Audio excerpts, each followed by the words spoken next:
um cara que fala uma opinião contrária na cara dela, do que a pessoa que engane ela, porque as pessoas estão cansadas do político que apenas mente pra elas. Aí os Bolsonaro responderam, né? Ai, que absurdo, não sei o que, e conseguiram uma liminar porca do Cássio Nunes. E não há o que dizer, é uma liminar porca.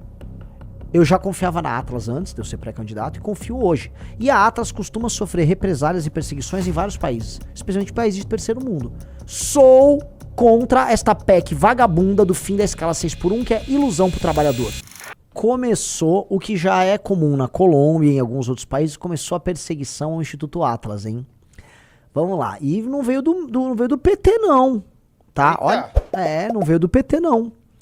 Põe na tela. Cássio Nunes Marques, ministro nomeado pelo Bolsonaro, determina a suspensão de pesquisa que apontou queda de Flávio Bolsonaro. Divulgação do levantamento ocorreu após o vazamento de um áudio e uma conversa do senador pedindo dinheiro ao banqueiro Daniel Vocaro. O que acontece?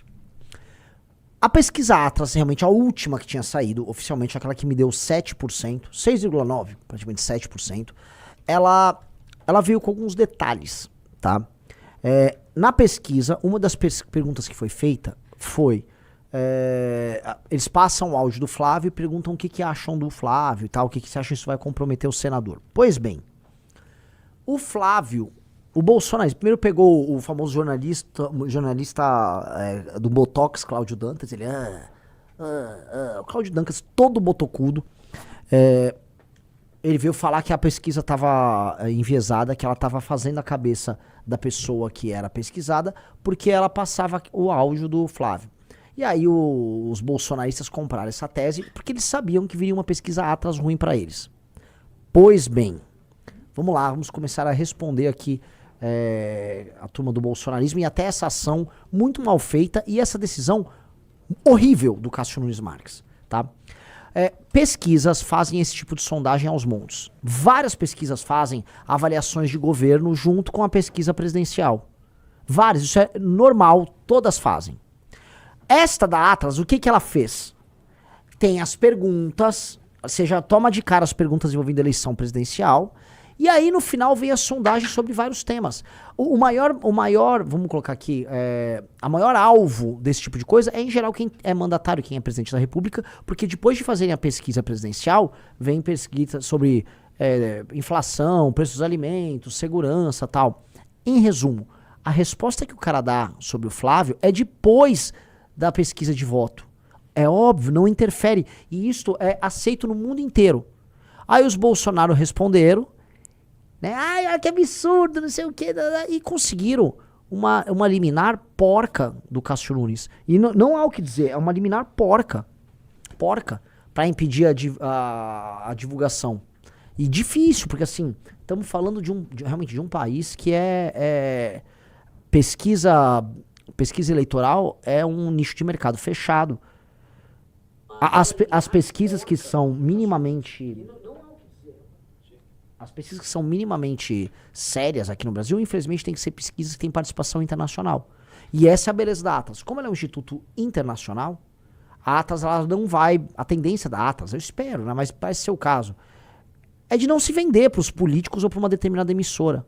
Eu já expliquei pra vocês dos interesses de quase todas. A Paraná Pesquisa é bolsonarista, tem negócios com a turma do bolsonarismo. Um negócio assim, eles fizeram pesquisa pro Bolsonaro em 2022. A Quest, eu nem comento, né? Eu já mostrei pra vocês. O Instituto de Pesquisa Quest tem contratos de assessoria com clubes de Minas, clubes de tênis em Minas Gerais, da turma da elite de BH, que é ligada ao Zema, com a Localiza, que é do maior doador do Zema, com a CEMIG, que é uma empresa estatal de Minas. E aí ele ficava falando bem nas reuniões de consultoria, né, o cara da Quest, sobre o Zema. Antigamente tinha a famosa CNT Census, que era um instituto de pesquisa que fazia pesquisas enviesadas pro PT. Isso, o Vox Populi, você lembra do Vox Populi, Riso? Lembro. Era outro que fazia pesquisas pró-PT. Sumiu? Sumiu. Nunca mais ouvi falar do Vox Populi. Então, por que eu tô falando disso? Eu já confiava na Atlas antes de eu ser pré-candidato e confio hoje. E a Atlas costuma sofrer represálias e perseguições em vários países, especialmente países de terceiro mundo.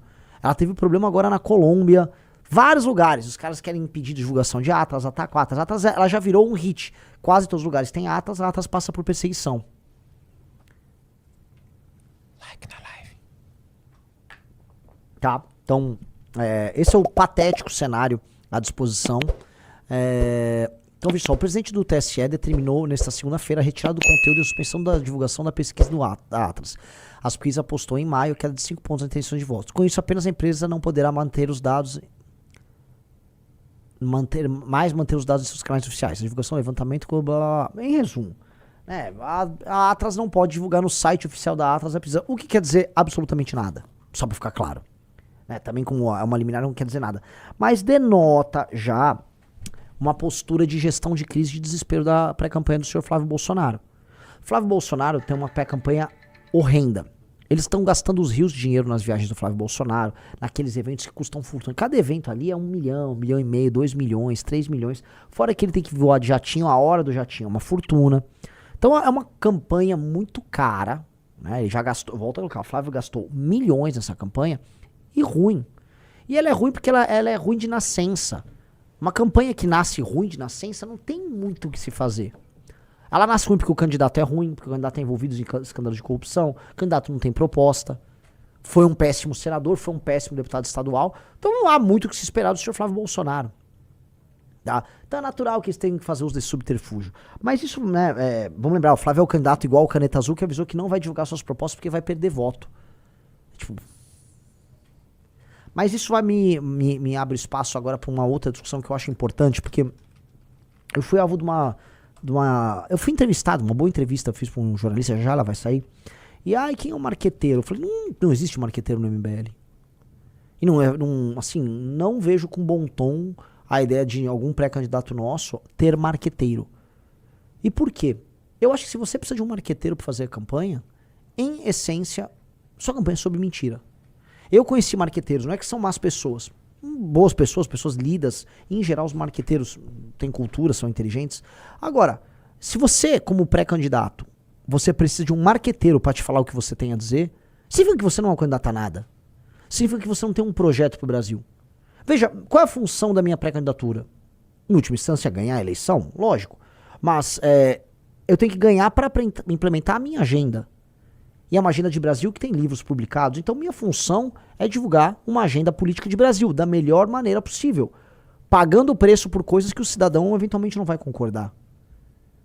Quando você contrata um marqueteiro e o marqueteiro diz o que você tem que falar, como você tem que se vestir, deixa eu entender. Então você não é nada. Você é um produto genérico numa prateleira.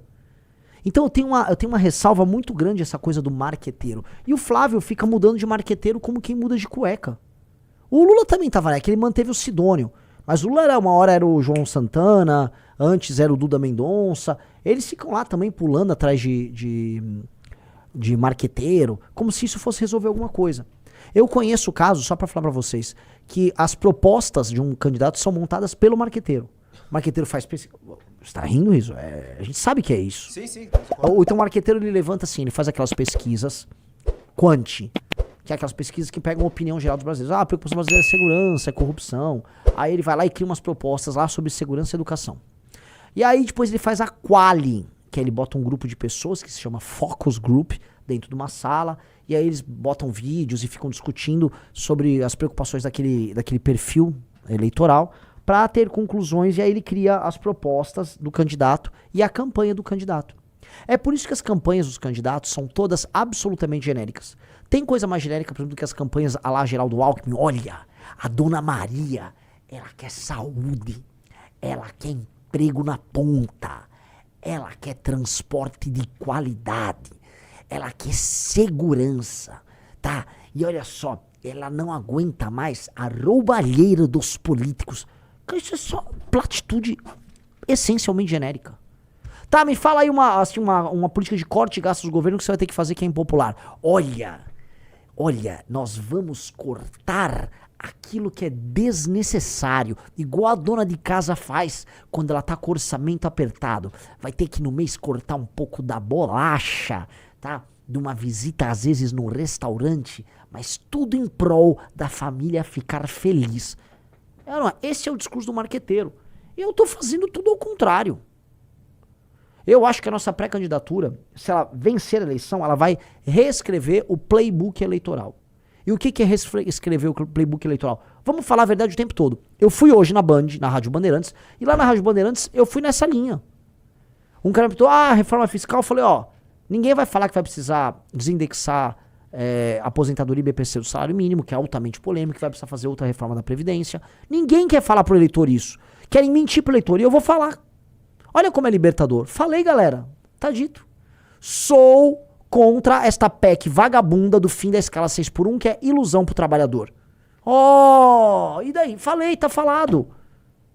Vai ter gente que não concorda, como no meu Instagram, né, que agora ele vem crescendo, então tem muita gente que não é missionário, tem gente que tá seguindo o pré-candidato Renan. Pô, Renan, discordo de você. Beleza, você discordou, mas você sabe minha opinião. Não tô mentindo pra você. Não é muito mais verdadeiro? E mais, eu acho que esses marqueteiros são meio chongos. A pessoa vai preferir um cara que fala uma opinião contrária na cara dela do que a pessoa que engane ela, porque as pessoas estão cansadas do político que apenas mente pra elas. Então, o desenho, né, como é que eu posso colocar? O desenho de uma pré-candidatura séria é uma pré-candidatura que não tem marqueteiro. E minha pré-candidatura não terá marqueteiro. Quem é o marketing? O marketing é eu, o Riso, é o time nosso, que não é o marketing. É tipo, qual a melhor maneira de divulgar essas nossas ideias sem esconder as ideias? Pronto. Ó que tranquilo. Nossa. Né? Não, você chegar pra esses caras assim, e os caras são obrigados a dar uma opinião impopular. Nossa. E vou te falar, o próprio Bolsonaro era um candidato supostamente de sistema que tinha medo de falar a verdade pro eleitor. Não tentou sabotar a própria reforma da Previdência, que não era dele, no fundo veio do governo anterior, mas isso não interessa muito. Né? E aí eu vou falar uma coisa, o PT, por mais que minta e minta muito pro próprio eleitor, tanto que a última campanha do PT não teve nenhuma proposta, foi só o Lula falando de picanha e tal, o PT como partido, fora da candidatura do Lula, ainda tenta defender uma agenda que é altamente impopular com os brasileiros. O PT é pró-aborto. Isso é majoritário na sociedade civil. Os brasileiros são contrários vamos dizer, ao liberou geral na questão do aborto. O PT ele tem uma agenda pró-bandido. O PT defende criminoso, o PT não quer aumento de penas, o PT não quer fim da maioridade penal. E o PT luta por essa agenda pró-bandido por aí e não esconde. Então fica aquela coisa em que os esquerdistas, né, tirando a missão, tem mais bagos para defender aquilo que é impopular do que a direita. A direita é um bando de influencer que só quer ganhar seguidor e like, não tem coragem de bancar o jogo. Então, a gente tem que ser corajoso. Não tem aquele lema, olha, falta aos bons a audácia dos canalhas. Falta aos bons a audácia dos canalhas. Os canalhas do petismo são mais audazes a ponto de falar coisas que atentam contra o brasileiro na cara do brasileiro. E ganham a eleição. Tô errado? E ganham a eleição, o partido mais vencedor desde a redemocratização.